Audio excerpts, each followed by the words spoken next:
एक साधारण सी आदिवासी लड़की जो बाल विवाह की कुप्रथा का शिकार होकर पहले तो दैहिक शोषण के भयानक भंवर में जा गिरी। इसके बाद ससुराल और मायके की उपेक्षा ने उसे सभ्य समाज के उन तमाम पैतरों का अच्छी तरह अनुभव करा दिया, जिसकी आड़ में समाज हर रोज मानवता का गला घोंटता है। अपनी जिंदगी की कड़ी धूप में उसे छांव का एहसास शायद कभी हुआ हो। बिरादरी के दंभ ने उस पर इतने अत्याचार किए कि उस कड़ी धूप में उसके शरीर से पसीना नहीं बल्कि लहू बहा करता था, और जब उसकी सहन शक्ति जवाब दे गई तो उसने भी बंदूक उठाकर रक्त की नदियां बहा दी।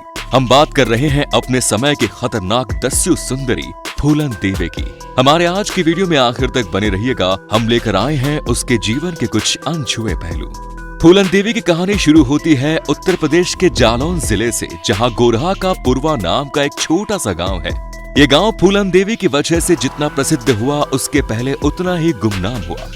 फूलन के पिता देवी दीन मल्लाह के परिवार में उनकी पत्नी के अलावा 4 बच्चे थे, जिनमें सबसे बड़ी लड़की थी, उसके बाद 2 लड़के थे और इन तीनों में सबसे छोटी थी फूलन। देवी दीन मल्लाह के पास जमीन का एक छोटा सा हिस्सा था, जिस पर वो कुछ खेत किया करते थे। किसी तरह घर परिवार चलता और बाकी नाव चलाकर भी किसी तरह से अपने परिवार का भरण पोषण किया करते थे। फूलन देवी जिस बिरादरी से आती है, उस बिरादरी में भी उनका परिवार गरीब से भी ज्यादा गरीब वाली स्थिति में था। फूलन देवी का नेचर बचपन से गलत बात का सेटअप कर चुप रह जाने वाला नहीं था, बल्कि वो पलटकर बराबरी से जवाब दिया करती थी। मौका पड़े तो लड़ने लगती थी और यहाँ तक कि मारपीट की नौबत आ जाए तो भी पीछे नहीं हटती। फूलन देवी के पिता के पास जो जमीन थी, उसके कुछ हिस्से पर उनके चाचा ने कब्जा कर रखा था। अब फूलन के घर में उसकी शिकायतें थी, वो आने लगी क्योंकि वो घर के बाहर लड़कों से भी झगड़ा करने लगी, या फिर यूं कहे कि कोई अगर उसे परेशान करता तो वो चुप नहीं बैठती थी, वो ईंट का जवाब पत्थर से दे देती थी। आगे चलकर फूलन देवी के दोनों भाइयों की मृत्यु हो गई। परिवार में केवल 2 लड़कियां बची और चाचा जमीन के टुकड़े के पीछे उनके परिवार को और ज्यादा परेशान करने लगे। इसके जवाब में केवल फूलन देवी डटकर खड़ी रहती थी।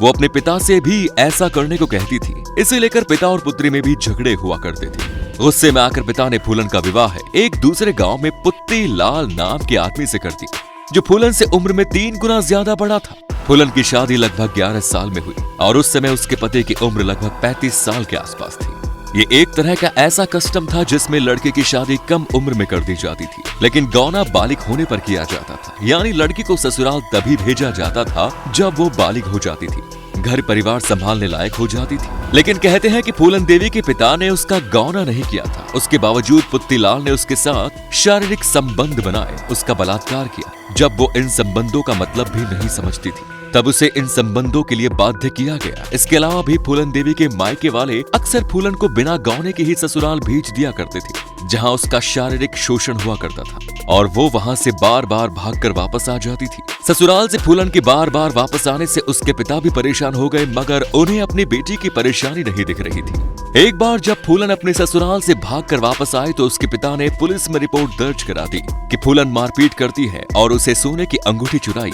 पिता की तहरीर पर पुलिस ने फूलन को अरेस्ट करके लॉकअप में रख दिया। 3 दिन तक लॉकअप में रहने के बाद कहा जाता है कि थाने के स्टाफ ने भी फूलन के साथ बलात्कार किया। फूलन के जेल से वापस आने के बाद उसके पिता ने उसे वापस ससुराल भेज दिया। वहां जाने पर पता चलता है कि उसके पति पुत्तीलाल ने दूसरी शादी कर ली है। उसके ससुराल वाले फूलन के साथ एक बार फिर मारपीट करते हैं। इस बार सारे सामान के साथ उसे वापस मायके भेज देते हैं। अब फूलन ससुराल से भी लगभग अलग हो चुकी थी और पिताजी उसका साथ नहीं दे रहे। अपने घर परिवार का ऐसा व्यवहार और पुलिस थाने में जो भी कुछ फूलन के साथ हुआ, इन तमाम बातों ने उसे भीतर से बागी बना दिया। इसके बाद फूलन का संपर्क कुछ ऐसे अनजान अजनबी लोगों के साथ हुआ, जिन्होंने उसे एक अलग ही रास्ते पर चलने के लिए मजबूर कर दिया। फूलन के संपर्क में आए ये लोग मल्लाह जाति से ही थे, मगर चंबल के बिहेड़ों में सक्रिय डाकुओं के संपर्क में थे और उनके लिए काम किया करते थे। एक दिन अचानक फूलन गायब हो गई और चंबल के बिहेड़ों में पहुंच गई। चंबल के बिहेड़ों ने फूलन देवी को बाबू गुर्जर गैंग में पहुंचा दिया। इस गैंग में बाबू गुर्जर के बाद विक्रम मल्लाह का नंबर आता है। विक्रम मल्लाह फूलन देवी की जाति से ही था और उसे फूलन की कहानी मालूम थी, इसीलिए उसके मन में फूलन के लिए कुछ कोमल भावनाएं थी। लेकिन बाबू गुर्जर की गिद्ध जैसी नजर फूलन देवी के ऊपर थी। एक रात जब वो फूलन देवी के साथ जबरदस्ती करने की कोशिश कर रहा था, तब वहाँ विक्रम मल्लाह पहुंच गया। उन दोनों के बीच झगड़ा हुआ और फाइनली विक्रम मल्लाह ने बाबू गुर्जर को जान से मार दिया। हालांकि विक्रम मल्लाह पहले से शादीशुदा था, लेकिन अब इस गैंग में विक्रम मल्लाह ही लीडर था।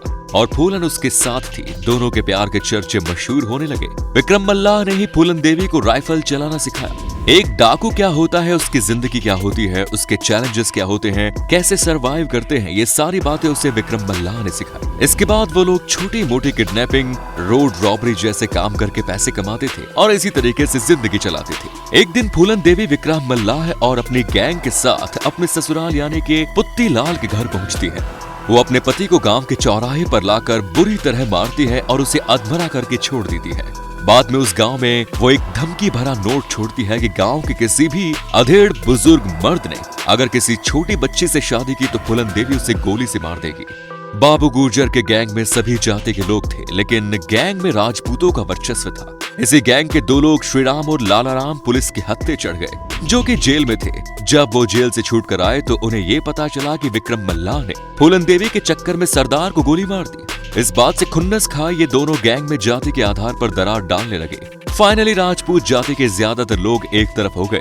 गैंग में मल्लाह जाति के लोग कम थे। वो विक्रम मल्लाह के साथ हुए और दोनों ग्रुपों के बीच जबरदस्त लड़ाई हुई। उस लड़ाई में विक्रम मल्लाह मारा गया। श्रीराम और लालाराम फूलन को उठाकर यूपी में अपने गांव बेहमी ले आए। यहाँ उन्होंने फूलन को एक कमरे में बंद कर दिया और बारी बारी से लगातार 3 हफ्ते तक कई दर्जनों लोगों ने फूलन के साथ बलात्कार किया। उसी गांव में एक मल्लाह जाति का व्यक्ति रहता था। उसी बात पता चले कि फूलन की हालत बहुत खराब है। उसके साथ ही विक्रम मल्लाह गैंग के 2 साथी और थे। उनकी मदद से फूलन देवी को वहां से निकाल दिया गया और ठाकुरों को भनक तक नहीं लगी। ये लोग फूलन देवी को लेकर एक बार फिर चंबल के भीड़ों में आ गए। ये सभी मल्लाह जाति के लोगों को इकट्ठा करके एक नया गैंग बनाते हैं। इस मल्लाह गैंग की लीडर खुद फूलन देवी बनती है, जो फूलन देवी को वहां से बचा कर लाया था। उसका नाम था मान सिंह। वह फूलन देवी के साथ रहता है। फूलन देवी की जिंदगी में विक्रम मल्लाह की जगह अब मान सिंह ने ले ली थी। ये लोग छोटी मोटी रॉबरी करते थे, लेकिन फूलन देवी ऊंची जाति के लोगों को ज्यादा टारगेट किया करती थी। 14 फरवरी 1981 का वो दिन जब बेमही गांव में एक राजपूत परिवार में शादी थी। फूलन देवी का गैंग इस गांव पर पुलिस की वर्दी में हमला कर देता है। फूलन देवी के साथ इस गांव में जो घटना घटी, उसके ठीक 7 महीने बाद अपना बदला पूरा करने के लिए फूलन देवी यहाँ आई। उसने श्रीराम और लालाराम के साथ उन तमाम लोगों की तलाश शुरू की जो इस कांड में उनके साथ थे, मगर गांव में इनमें से कोई नहीं मिला। केवल 2 लोग ही फूलन देवी की पकड़ में आए थे। इसके बाद फूलन देवी ने शादी में आए हुए दूसरे राजपूत मर्दों को पकड़ा और गांव के चौराहे पर उन सभी को एक लाइन में खड़ा किया। शुरुआत फूलन देवी ने खुद की और उसके बाद उसकी गैंग के दूसरे लोगों ने मिलकर 22 राजपूतों को मौत के घाट उतार दिया। इस घटना को अंजाम देने के बाद फूलन देवी और उसका गैंग सुरक्षित वापस चला गया, लेकिन इसके बाद से पूरे देश में फूलन देवी का नाम घर घर लिया जाने लगा। बेमही हत्याकांड में फूलन देवी को दस्यु सुंदरी के तौर पर फेमस कर दिया गया। मीडिया ने फूलन देवी को बैंडिट क्वीन नाम दे दिया। उस समय दिल्ली में इंदिरा गांधी प्रधानमंत्री के पद पर थी और यूपी में वीपी सिंह मुख्यमंत्री के तौर पर थे। इस घटना के बाद मुख्यमंत्री ने अपने पद से इस्तीफा दे दिया। स्टेट की पुलिस फूलन देवी की तलाश करने लगी, लेकिन वो पकड़ में नहीं आ रही थी। मध्य प्रदेश के भिंड जिले के एसपी राजेंद्र चतुर्वेदी अपने सूत्रों के जरिए फूलन देवी के संपर्क में थे और वो उसे सरेंडर कराने की कोशिश कर रहे थे। प्रधानमंत्री इंदिरा गांधी ने पहल की कि बातचीत होनी चाहिए। फूलन देवी ने सरेंडर करने की इच्छा तो जताई, लेकिन अपनी कुछ शर्तें रखी। उसने कहा कि वो महात्मा गांधी और दुर्गा माँ की प्रतिमा के सामने हथियार डालेंगे, गैंग के किसी भी सदस्य को 8 साल से ज्यादा जेल में नहीं रखेंगे और जेल से निकलने के बाद उन्हें जमीन या प्लॉट देंगे, जिसके आधार पर वो शराफत की जिंदगी जी सके। फूलन देवी के सरेंडर के समय उनका परिवार पूरा वहां मौजूद था। फूलन देवी यूपी में सरेंडर नहीं करेंगी, बल्कि एमपी में सरेंडर करेंगी।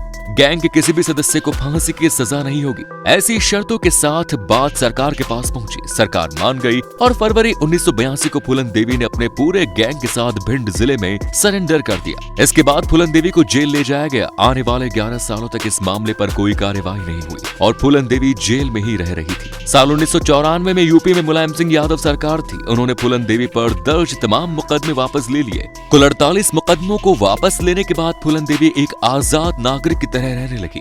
इस दौरान फूलन देवी की जिंदगी पर एक फिल्म भी बनी जिसे बैंडिट क्वीन नाम दिया गया। शेखर कपूर की बनाई हुई ये फिल्म काफी हिट रही, लेकिन इस फिल्म को बनाने से पहले फूलन देवी से पूछा भी नहीं गया। साल 1995 में वो बौद्ध धर्म स्वीकार करते हुए उम्मेद सिंह नाम के व्यक्ति से शादी कर ली थी।